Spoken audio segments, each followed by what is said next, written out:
Hello to all my fans and friends, I'm the Pyjama Critic, and because if I stopped for any length of time I would have to go through the laborious process of rebooting the show for a whole new set of fans, I'm stopping here in the Slumber Lounge talking about movies. So, after slashers, sequels and trilogies, what aspects of the horror world are left to investigate?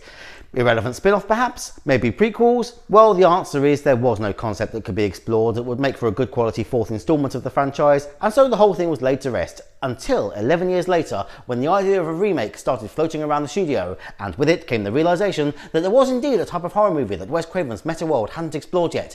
With remakes of the horror classics becoming increasingly prevalent throughout the thousands, it was right there to be explored, a new entry in the franchise that is itself a sequel but reboots an old franchise and can subsequently be all about reboots. Of course, the master of meta himself wasn't going to miss that chance, and so 15 years after the first movie and 11 years after the series was supposedly finished, we got our latest, for now, instalment, and so without further ado, let's get on and take far too close a look at Scream 4.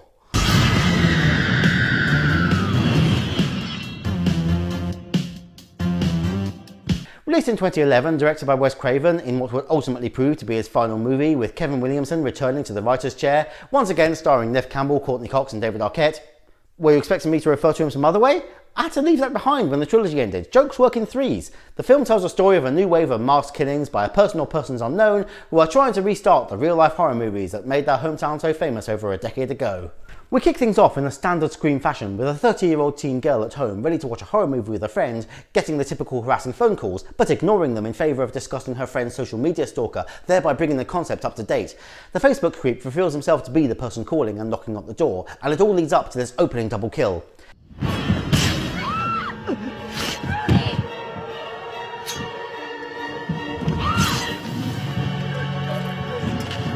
If this all seems a bit tammy even for a Scream movie, that's because it's actually a deliberately tacky horror movie within the movie. The Stab movies have continued, based on a series of fiction books by Gale Weathers. They have reached part 6 and have themselves become a meta-horror series, as these two girls who are watching the movie explain, only to reveal it was another false start. So Stab 6 existed within Stab 7, a movie within a movie within a movie, all just as self-aware as each other. We have enough layers of meta to play past the parcel by now.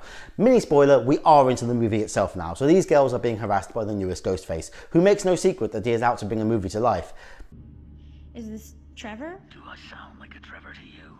Think of me as your director. You're in my movie. You got a fun part, so don't blow it. You're the dumb blonde with the big tits. We'll have some fun with you before you die. I have a 4.0 GPA and 135 IQ, asshole. Okay, so definitely not dumb. I'll give you the blonde on huge lady bump, she can't deny facts. A brief chase and a homage / subversion of the original, and the body count proper has begun.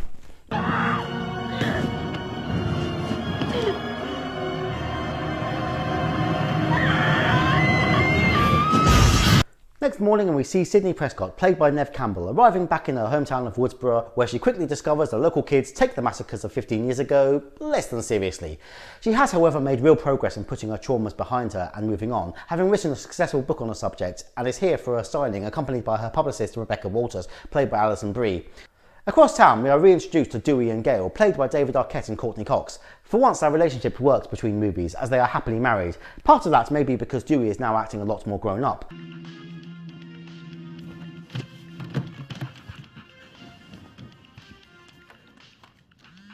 For one thing, this is his alarm, but there's no frog going ding ding.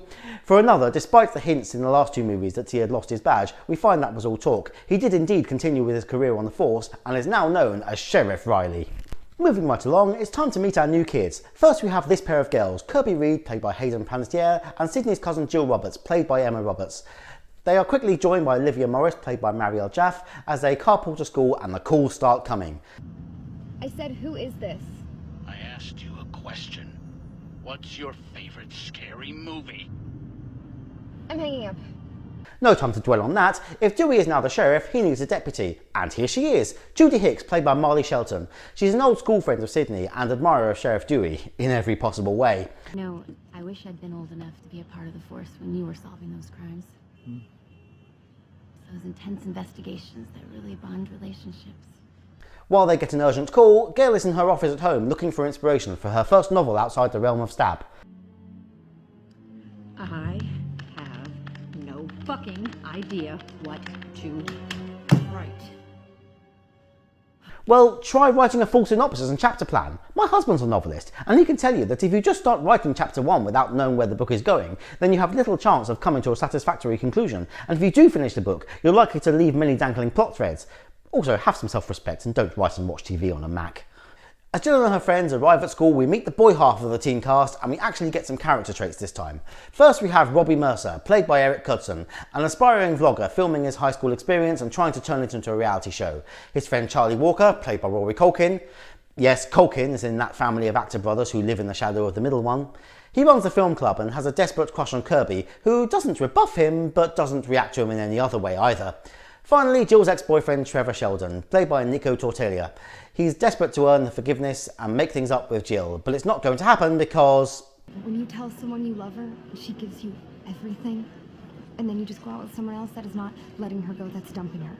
Okay, that's betrayal. That.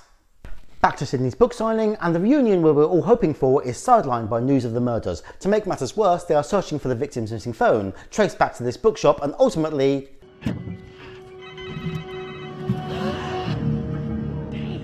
Okay, it's now official crime scene. Let's lock it down. So now Sydney's car is impounded and she has to stay in town during the investigation by Dewey and Deputy Judy, while Gale decides to put her experience as an investigative journalist to some good use and do some digging of her own.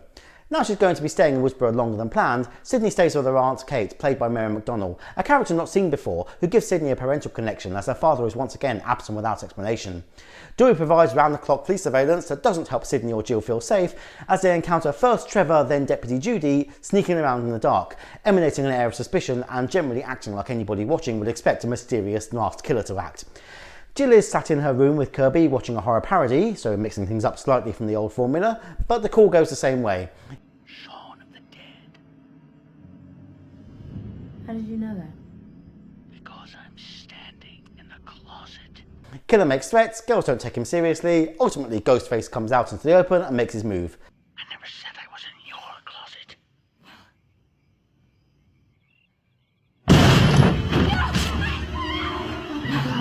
So how can you see what movie they were watching from inside the closet in the next house? Doesn't matter, it makes for a good scene twist. Sydney runs over to check out the scene of the crime and sees Olivia's stab wound sprayed like Johnny Depp in Nightmare on Elm Street. Incidentally, when I first watched this in the cinema in 2011, my friend made a really unsavoury comment about where she thought all that blood may have come from, but I'm not going to repeat it. It's a remark only a woman could get away with, make of that what you will. We also get this attack that alerts Jill to the dangers of having her cousin around, but she soon gets over it. Chief, we're sorry. I feel terrible. All right, get out of here. So you let one murderer get past you, we all make mistakes.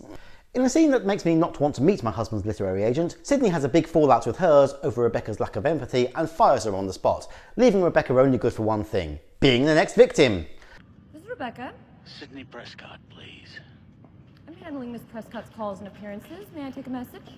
You are the message. Whoever this new Ghostface is, he doesn't have the same imagination as his predecessors. His threats and intimidation are fairly one note. A less than original death scene as Rebecca falls foul of some chase sequence staples. I can get how Ghostface would have locked the door while Rebecca wasn't looking, but how did they set up the car not starting? All I can think of is they swapped the car out for one they picked up from 1996 when starter motors weren't so reliable. Whole situation under control.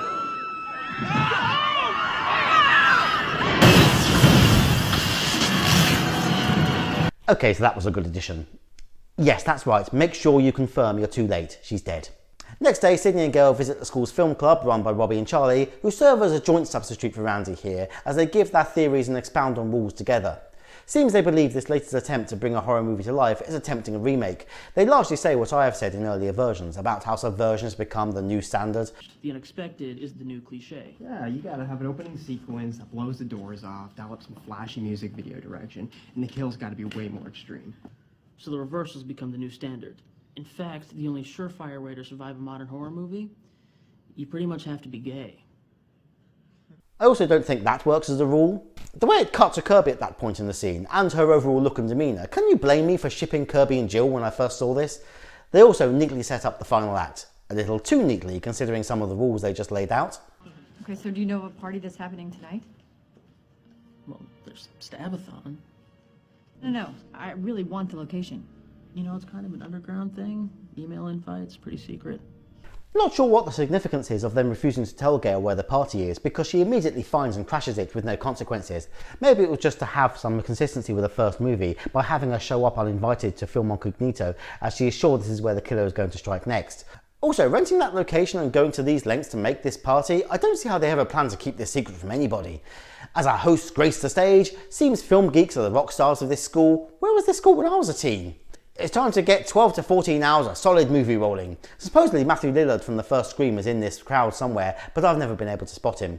Having hit a series of live cams, surely with no 30-second delay this time, Gale soon realises somebody is onto her. Dewey shows up to help, seeing Gale on the live feed, and we get this reference to the original movie. Quite the staple of the remake. Gale! Gale, behind you!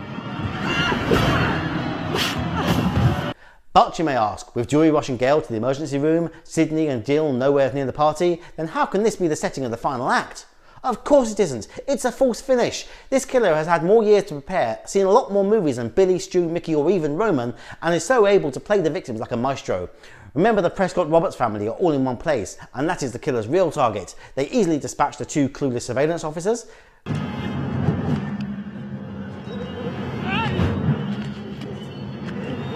This guy is moving super well for somebody who has just had his frontal lobe pierced. Sydney gets another call, this time letting her in on more of the killer's plan, including that Sydney's family are the primary targets before her, something she should have considered already. We see Ghostface on both sides of the house, confirming there are two killers again. Aunt Kate shuts the door against one of them, but then decides she's had enough of life and sits down in front of the letterbox.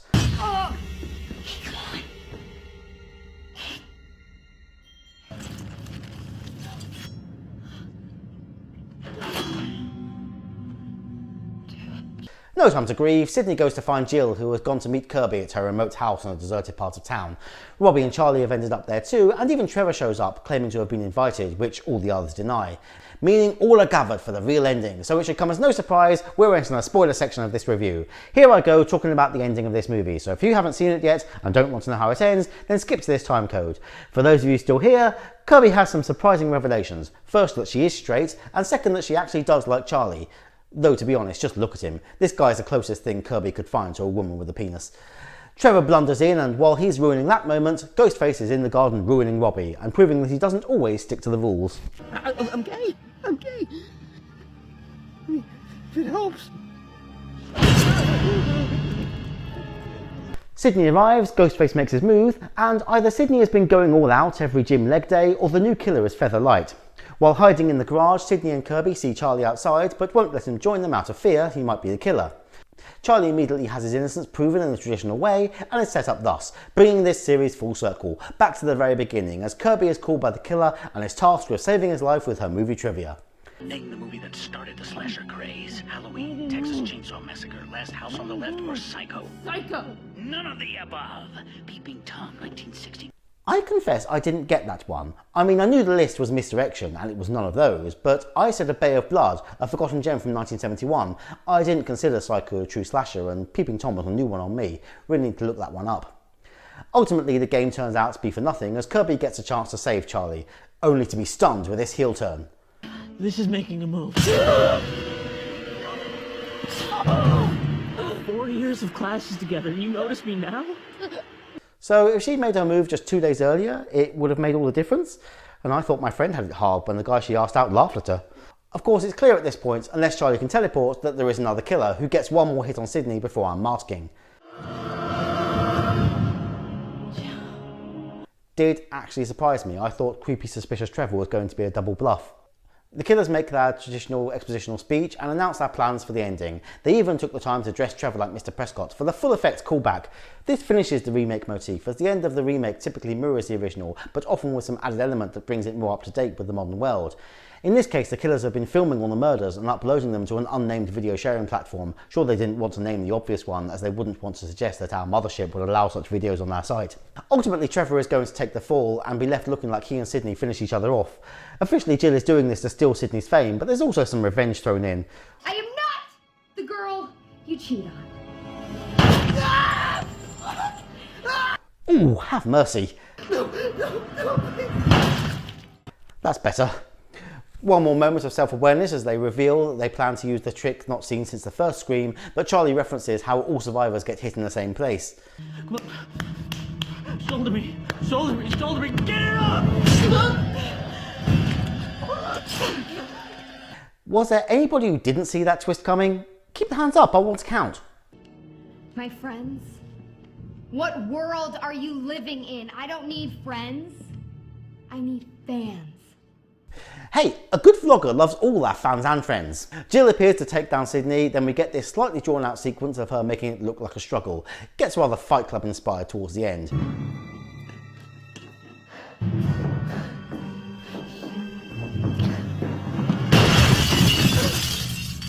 Jill is rushed to the hospital and smiles through the pain. Her plan seems to have worked until Dewey drops this news on her.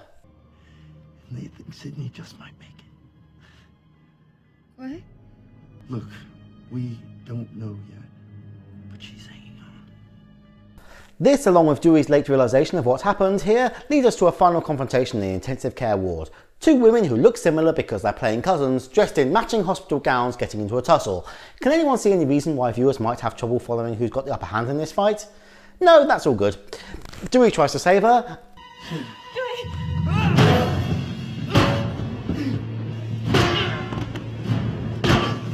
I can think of no more satisfying sight and sound than a police officer getting knocked on the noggin with a bedpan. I suppose this final sequence allows us to have a second false finish at the house, just like we open with two false starts, but it does come across as somewhat rushed.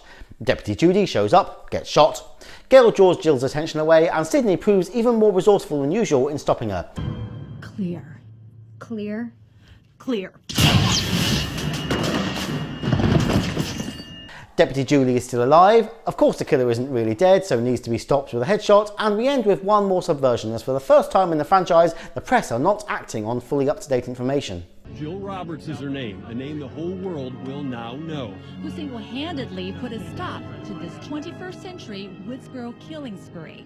So that was Scream 4, and it certainly was an improvement on Scream 3 and made a much more satisfying conclusion to the franchise. I get the impression this was the movie Kevin Williamson would have written if he had been able to provide the script for Scream 3. The remake aspect seems to have enough mileage in it to make a whole movie, although there are moments where that does seemingly get forgotten. While the performances from the old cast are solid as always, there are a couple of letdowns from new cast members. Marley Shelton is very one-dimensional, and Eric Knudsen just gives us this annoying gay nerd obsessed with his project stereotype. Admittedly, some of that would be down to the writing, and I'm not really confident in criticising Williamson's writing style, but it's true that if he has one fault, it can be we occasionally get some flat characters. I talk about this as a conclusion to the series, as I would have liked it to have ended there, but as we now know, a new film is in the works, taking a cue from Halloween and just being called Scream rather than Scream 5. I can guess it's going to cover reboots and retcons. I dread to think how a cravenless Scream movie will come out, but I'm fair, I'll reserve judgment. But enough talk of future movies. Scream 4 has its fair share of silly moments, standard moments we have come to expect from any Scream movie, and some wonderful in-world character development. We still get the multi-layered meta at the beginning, but the movie doesn't overdo it and offers a much more straightforward slasher. It's not quite an equal to the original, but it comes close enough to be a good watch, coming in at 3 slippers. Thank you for watching. If you enjoy my show, then don't let me be forgotten and have to reboot. Please whack that like button, leave a comment, perhaps letting me know what other movies you'd like to see covered. Let anybody you think will like the show know by sharing on social media. And of course, don't forget to subscribe for new reviews every Friday, or as soon as after that as the copyright imps release them. I've been the Pyjama Critic, and remember, if you're going to host an underground party in a deserted barn, then it might be best to let all of your guests know quietly and not feel the need to paint the outside walls and light up the whole field. Underground parties don't stay underground that way.